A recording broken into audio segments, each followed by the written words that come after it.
Daripada gabut mending kita bahas kembali serialnya Gachiakuta, yaitu alur cerita atau spoiler episode ke-12 dari serialnya Shirudo. Yaitu si bocah sampah tapi nggak sampah-sampah amat kalau soal cerita. Nah sebelum gua nyiapin ya untuk episode kali ini gua bakal membahas sedikit mengenai apa-apa saja sih yang akan terjadi di episode 12-nya. Nah sebelum lanjut ya gua mau infoin bahwa pembahasan kali ini mengandung spoiler. Ya jika kalian keberatan kalian bisa skip atau mungkin kalian penasaran, yuk kita mulai. Nah di episode sebelumnya ya kita udah diperlihatkan Jinki Shiamo yang dimana Jinki tersebut punya kemampuan yaitu bisa memanipulasi orang. Ya setiap orang-orang yang mencium aroma sepatu dari Shiamo maka mereka akan terkena halusinasi. Yang dimana calon korbannya tersebut akan dibawa ke dalam nostalgia bareng orang-orang yang pernah mereka sayangi. Yang intinya calon-calon korbannya ini melihat Shiamo sebagai sekutu. Ya salah satunya si Rudo gitu ya, dimana Rudo melihat si Amo sebagai ceweknya dulu yaitu Chiwa. Ya meskipun si Rudo sempat dicampakkan gitu oleh si Chiwa. Nah untuk episode ke-12 nanti kita bakal melihat Rudo mengamuk lagi gitu. Tapi Rudo nggak ngeluarin jinkinya ya, melainkan Rudo secara sadar menghantam seorang cewek di hadapan rekan-rekannya yaitu menghantam si Amo tanpa adanya belas kasih gitu dari si Rudo. Ya karena di hati Rudo terdapat sebuah dendam ataupun kebencian pada si Amo. Karena gara-gara gadis ini teman-teman Rudo jadi celaka gitu. Namun sebelum itu kita bakal dilihatin dulu jinki milik si Tamshi yaitu tongkat penggulung benang. Yang dimana senjata tersebut bisa mengikat ataupun menangkap lawan-lawannya. Ya kalau mereka tertangkap mereka nggak bakal bisa lepas. Karena semakin mereka bergerak maka pengikat tersebut akan menyusut. Dan alhasil lawan-lawannya tersebut akan kesakitan. Nah itu bakal terjadi ya pada Rudo dan rekan-rekannya yang lain yang sudah terpengaruh oleh jinki milik si Amo. Sampai pada akhirnya ya mereka tertangkap dan bisa pulih kembali berkat tongkat penggulung benang milik si Tamshi.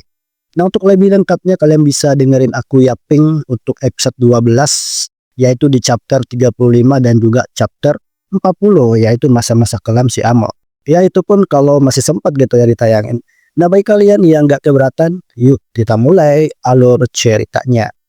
Nah karena kemampuan si Amo, Rudo, Delmon, Rio, dan rekan-rekannya yang lain akhirnya bisa ditaklukkan dengan kemampuan manipulasi si Amo. Terlebih lagi buat si Rudo. Ya Rudo mengatakan bahwa Rudo akan menghajar siapapun yang akan menyakiti si Amo.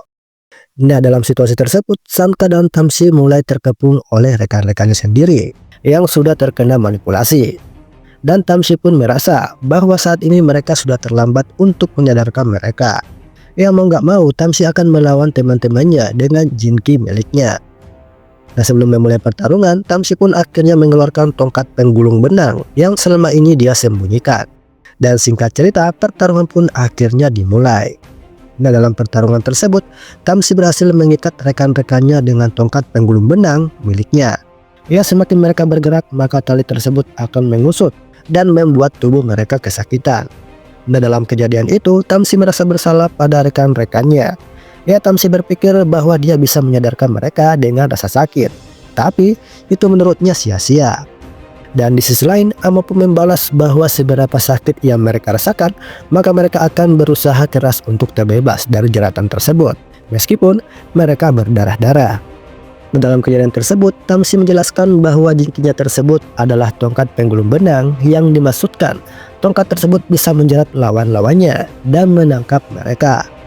Dalam pertarungan tersebut, Tamshi akhirnya berhasil menangkap rekan-rekannya beserta si Amo. Dan Tamshi pun memerintahkan si Amo untuk mengembalikan ingatan rekan-rekannya. Dan di sisi lain, Sanka merasa nggak percaya bahwa pertarungan tersebut berhasil diselesaikan dengan sangat cepat. Iya, Sanka berpikir bahwa dirinya tidak berkontribusi dalam pertarungan tersebut. Dan di sisi lain, Enji pun masih belum sadar setelah terkena pistol air milik si Delmon. Dan kawan-kawannya pun menyarankan untuk segera membawa Enjin ke tim medis.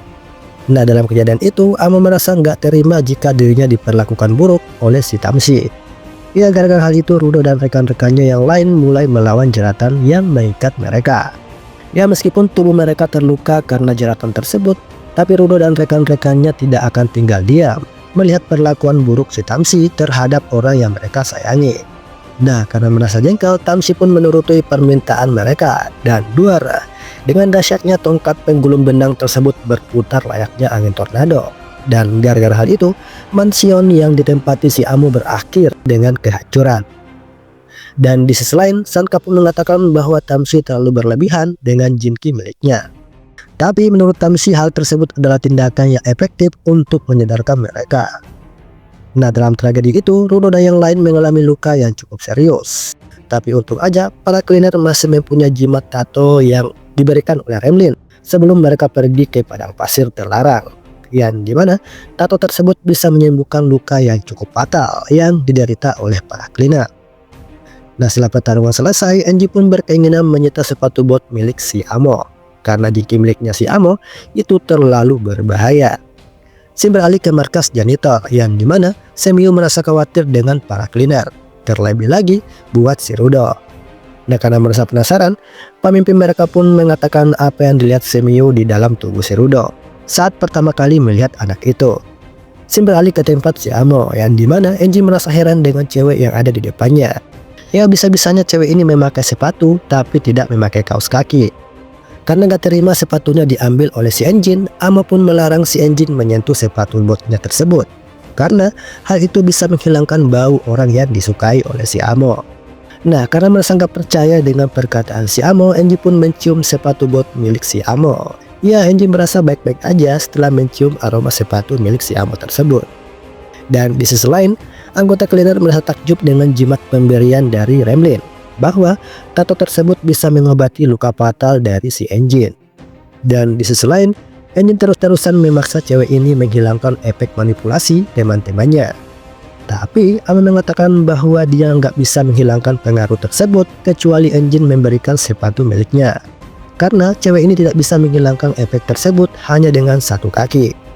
Dan gak butuh waktu lama, satu persatu anggota cleaner pun mulai sadar kembali. Dan menurut Sanka, kemampuan cewek tersebut sangat menyebalkan. Ya, jika seseorang pernah kehilangan orang yang disukainya dalam kondisi bahagia, maka ingatan tersebut akan bertambah kuat. Meskipun mereka tersadar kembali di realitas sesungguhnya. Nah, setelah Rudo dan para cleaner lain tersadar dari efek manipulasi, Enjin pun akhirnya menyerahkan kembali sepatu bot milik si Amo. Dan di sisi lain, Sanka merasa keberatan dengan tindakan si Enjin. Ya, bisa-bisanya Enjin melepaskan cewek itu, padahal mereka belum mendapatkan informasi yang valid mengenai cara menuju ke atas. Dan apalagi jika cewek itu lepas bersama Jinki miliknya, maka itu akan sangat berbahaya. Nah, sambil memegang pundaknya, Enjin pun membalas bahwa meskipun gadis itu seorang pengguna Jinki kayak mereka, tapi dia hanyalah seorang gadis. Ya, tanpa benda keramat, gadis itu nggak bisa apa-apa. Dan Enjin menambahkan bahwa dia nggak ada niatan untuk menyita Jinkinya. Melainkan, Enjin hanya perlu mengawasi tindakan cewek itu agar supaya cewek itu nggak melukai orang-orang. Dan di sisi lain, Amo merasa bahwa dirinya sangat buruk. Ya, selain kalah dengan cara yang memalukan, cewek ini nggak punya tempat tinggal lagi. Karena tempatnya tersebut telah dihancurkan. Nah, sambil melihat Rudo, Sanka merasa bahwa Rudo masih terkena efek manipulasi. Shin beralih ke markas janitor, yang dimana Semiyu menjelaskan bahwa Rudo berbeda dengan anggota cleaner yang lain. Ya, bukan cuma Jinki milik si Rudo, melainkan ada sesuatu yang tumbuh di dalam diri si Rudo, yaitu sebuah dendam karena kebencian, yang tentunya bisa menghancurkan dunia. Dan benar saja, Rudo akhirnya melancarkan bogem mentah pada cewek tersebut dengan sangat brutal. Dan di sisi lain, teman-teman Rudo merasa kaget karena ini baru pertama kali mereka melihat Rudo sebrutal itu pada seseorang. Dan apalagi orang tersebut adalah seorang gadis yang sudah nggak berdaya. Nah, karena kejadian itu, rekan-rekannya pun menghentikan tindakan si Rudo karena tindakannya tersebut sangat berlebihan. Nah, setelah ngomong kayak gitu, Rudo pun berpikir bahwa jika musuhnya adalah seorang perempuan, apakah dirinya akan diam saja? Dan bagi Rudo, hal tersebut tidak bisa dilakukan oleh dirinya ketika kawan-kawannya dibunuh. Nah, dalam kejadian itu, Rudo merasa sangat marah melihat tindakan gadis tersebut pada dirinya dan kawan-kawannya. Ya, kekacauan itu bermula karena ulah gadis tersebut. Dan sepantasnya, gadis tersebut harus diberi pelajaran. Dan di sisi lain, Enjin pun membalas jika ada sesuatu hal yang terjadi dengan gadis tersebut, bagaimana dengan informasinya yang akan mereka dapatkan.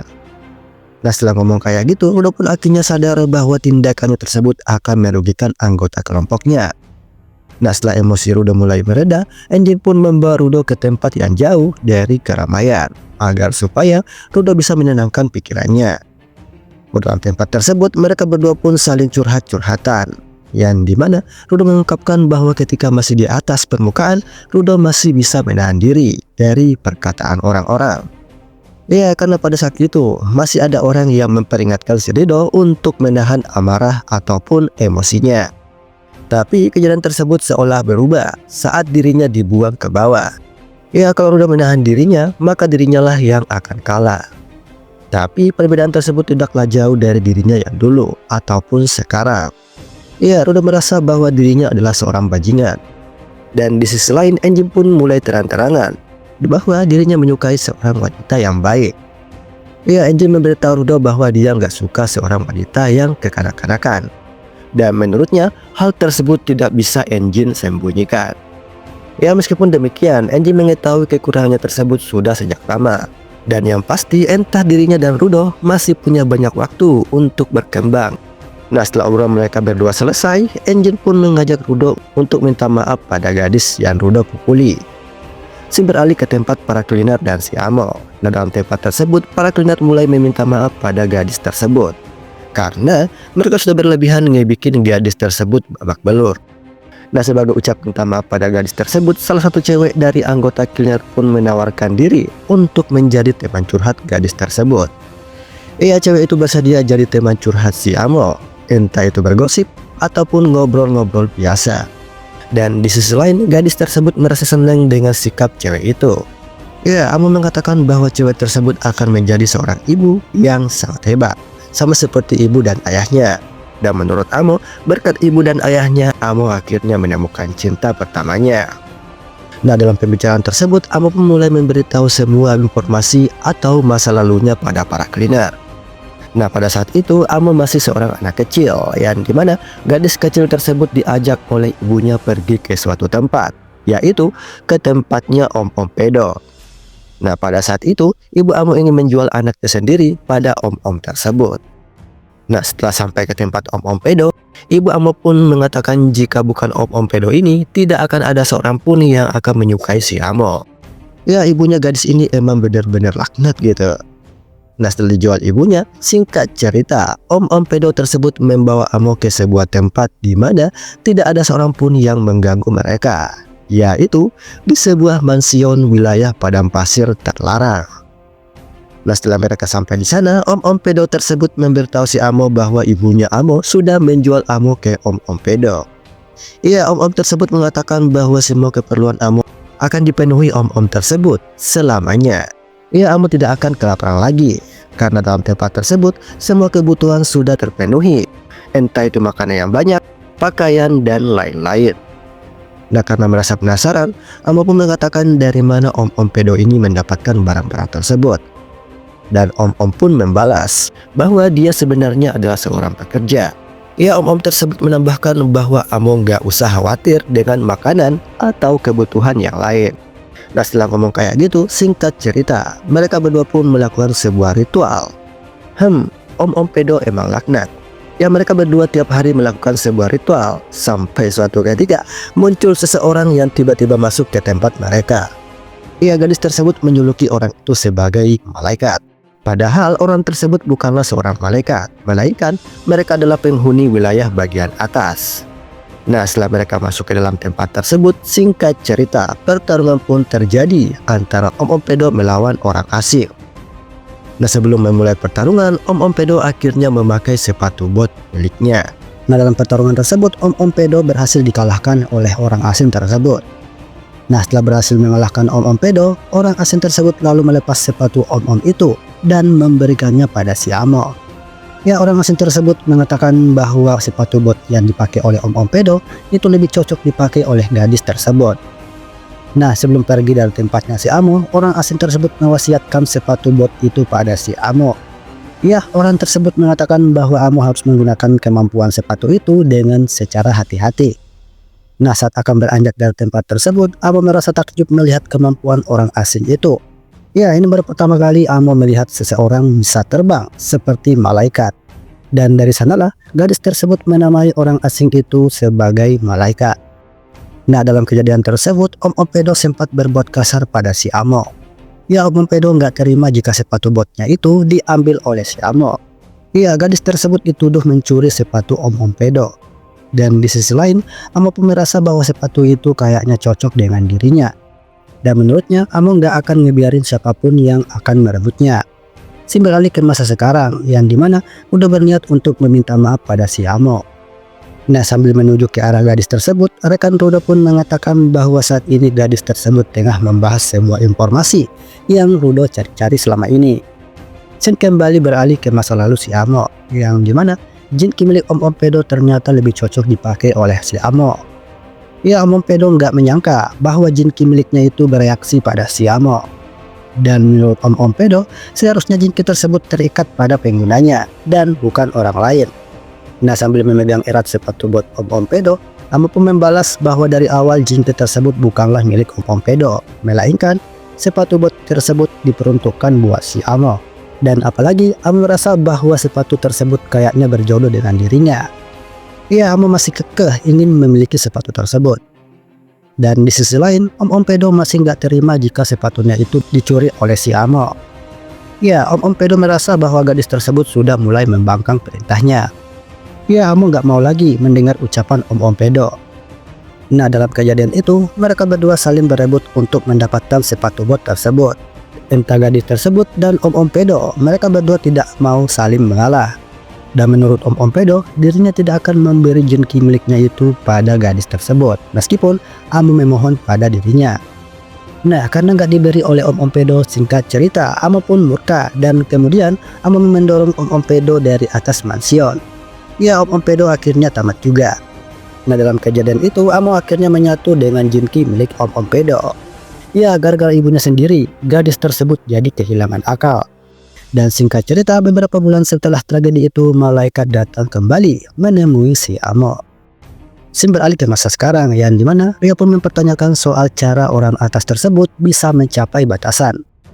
Dan Amo pun membalas bahwa orang tersebut terbang dengan sayap. Nah, dalam obrolan tersebut, para cleaner mulai bergantian mewawancarai si Amo. Dan di sisi lain, Angel pun mengatakan jika orang-orang atas turut ke bawah sejak sebulan yang lalu, maka itu sama persis dengan kedatangan si Rudo. Nah, setelah mendengar perkataan Amo dan Angel, Rudo berpikir jika orang-orang atas kembali lagi ke bawah sana, maka dirinya akan mengincar kedua orang tersebut. Ya, Rudo akan memburu mereka dan mencari tahu cara menuju ke atas. Ya, Rudo berkeinginan untuk membuat mereka ngejelasin alasan mereka membunuh Retno, yaitu ayah angkatnya. Dalam tempat tersebut, Amo dan Rudo sempat ngobrol-ngobrol. Ya, Amo mengungkapkan bahwa jinki miliknya tersebut adalah satu-satunya benda yang bisa mengisi lubang di hatinya setelah kematian Om Pedo. Dan hal tersebut mungkin sama persis dengan jinki miliknya si Rudo. Ya, karena jinki mereka agak sama gitu. Nah, dalam obrolan tersebut, Amo pun mengungkapkan bahwa alasan kenapa dia masih tetap bertahan di dalam mansion karena Amo berpikir bahwa suatu saat mungkin akan ada seseorang yang akan datang menemui gadis tersebut, yaitu saling ngobrol-ngobrol. Dan benar saja, Amo pun mengetahui alasan Rudo datang menemui dirinya karena Rudo ingin meminta maaf pada gadis tersebut. Dan menurut si Amo, Rudo nggak perlu repot-repot meminta maaf pada dirinya karena mereka berdua sama-sama punya kesalahan. Nah, dalam curhatan hati si Amo, gadis tersebut mengungkapkan bahwa dunia ini penuh dengan kejahatan. Ya, itulah mengapa dunia ini tidak akan pernah berubah. Nah, setelah ngomong kayak gitu, Rudo pun mengulurkan tangan buat gadis tersebut. Ya, Rudo mengajak Amo untuk meninggalkan tempat itu. Dan akan tetapi, Amo masih kekeh ingin tinggal di mansion tersebut. Nah, setelah obrolan mereka selesai, singkat cerita, Rudo dan rekan-rekannya lain mulai meninggalkan padang pasir terlarang. Ya, mereka akhirnya mendapatkan sedikit informasi dari si Amo mengenai sosok malaikat dan sebuah simbol jinki yang sama persis dengan jinki milik Rudo. Dan di sisi lain, Amo merasa senang setelah kedatangan Rudo dan rekan-rekannya. Ya, kalau suatu saat Rudo datang lagi ke tempatnya si Amo, maka Amo akan menyuruh mereka menginap. Tapi hal tersebut tidak akan tercapai lantaran ada seseorang yang mengincar si gadis tersebut, yaitu merampas jinki miliknya. Scene beralih ke tempat nenek-nenek yang pernah merawat tubuh si Rudo, yaitu bernama Alice. Nah, dalam tempat tersebut, Alice tengah mengobati seorang pasien yang terluka. Nah, sambil kegirangan melihat kedatangan si Rudo, pasien si nenek merasa jengkel dengan suara Alice. Ya, menurut pasien tersebut suara nenek Alice benar-benar berisik. Dan di sisi lain Alice pun menanggapi bahwa gimana dia nggak seneng kalau cucunya sendiri yaitu Rudo datang tiba-tiba, sambil menyuruh pasiennya angkat kaki dari tempat tersebut. Dan di sisi lain Engin pun mengatakan alasan nenek Alice tidak mendapatkan pelanggan baru selain Rudo karena sikapnya tidak pernah berubah. Dan menurut Engin, meskipun bentuknya kayak gitu, tapi nenek Alice adalah satu-satunya dokter yang ahli mengobati seseorang yang terkontaminasi. Nah, setelah dipuji oleh Engin, nenek Alice pun terlihat bersemangat. Ya, nenek Alice sangat senang gitu. Nah, setelah pembicaraan mereka, muncul si Agus dan adiknya Aisha, yang dimana mereka berdua tengah makan kue buatan Alice. Ya, Agus mengungkapkan bahwa kue buatan Alice benar-benar nggak enak. Nah, setelah mencelah makanan yang dibuat Alice, singkat cerita, akhirnya Agus dan adiknya pergi dari tempat tersebut. Nah, nggak berselang lama, Lulu dan rekan-rekannya pun juga beranjak dari sana.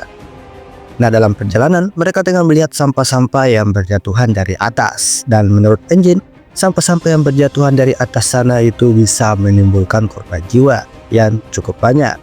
Ya, semakin banyak korban jiwa yang disebabkan oleh sampah-sampah tersebut, maka semakin meningkat juga orang-orang yang membenci penduduk atas. Nah, dalam pembicaraan mereka, Rudo sempat mengingat sesuatu saat Rudo dibuang dari bawah. Ya, Rudo melihat sebuah ruang yang kemungkinan bisa jadi ruang untuk menuju ke atas. Nah, setelah ngomong kayak gitu, Semio pun menelpon Engin bahwa saat ini markas mereka tengah diserang oleh para perampok. Ya, alasan kenapa para perampok tersebut menyerang markas janitor karena mereka sudah mengetahui bahwa ada seorang penduduk atas yang tengah bergabung dengan mereka, yaitu si Rudo. Dalam kejadian tersebut, para perampok mulai membombardir markas janitor dengan senjata rudal mereka. Yang dimana para perampok mengungkapkan bahwa mereka datang untuk menangkap si Rudo. Ya, jika para cleaner tidak memberikan Rudo pada mereka, maka markas mereka akan dihancurkan. Nah, dalam kejadian itu, para perampok mulai menyusup ke dalam markas janitor. Tapi hal tersebut sia-sia, yang dimana markas tersebut didesain dengan sebuah tameng. Ya, orang asing tidak akan bisa masuk, kecuali para cleaner. Dan selain itu, markas tersebut adalah markas terkuat dengan anti peluru. Ya, entah rudal ataupun senjata yang lain tidak akan bisa menghancurkan markas tersebut. Dan benar saja, setelah membombardir markas janitor, para perampok pun sempat dibikin kaget bahwa semua tembakan yang mereka lancarkan itu tidak berdampak apapun. Nah, setelah kejadian itu, singkat cerita, Semio pun akhirnya keluar menemui para perampok. Nah, sambil melihat kemampuan mereka, salah satu perampok pun langsung menembakkan rudal pada Semio. Tapi Semio berhasil menangkap pelaut tersebut dan melemparnya ke arah para perampok. Dan seketika itu, dua ledakan pun terjadi. Dan setelah itu, para perampok pun beramai-ramai menembakkan Semio secara bersamaan. Tapi Semio kembali menghindar dari tembakan mereka. Ya, Semio berhasil mengalahkan satu persatu para perampok tersebut. Nah, setelah pertarungan usai, Rudo dan yang lain akhirnya sampai juga. Dalam kejadian itu, Semio pun mulai menginterogasi para perampok bahwa siapa yang memberi informasi pada mereka bahwa adanya orang langit yang bergabung dengan mereka. Si beralih ke dalam toko yang dimana Rudo dan yang lain tengah berpesta. Dan sambil melihat kawan-kawannya sendiri, Rudo pun berpikir bisa-bisanya mereka terlihat santai setelah markas mereka diserang. Ya, mereka tidak terlihat panik sekalipun. Dan sambil melihat Rudo, Grace pun tahu apa yang sedang Rudo pikirkan. Yang dimana sesulit apapun yang dihadapi oleh teman-teman Rudo, selagi bisa masih duduk bareng dan nyantai sambil makan-makan, hal itu wajar-wajar saja.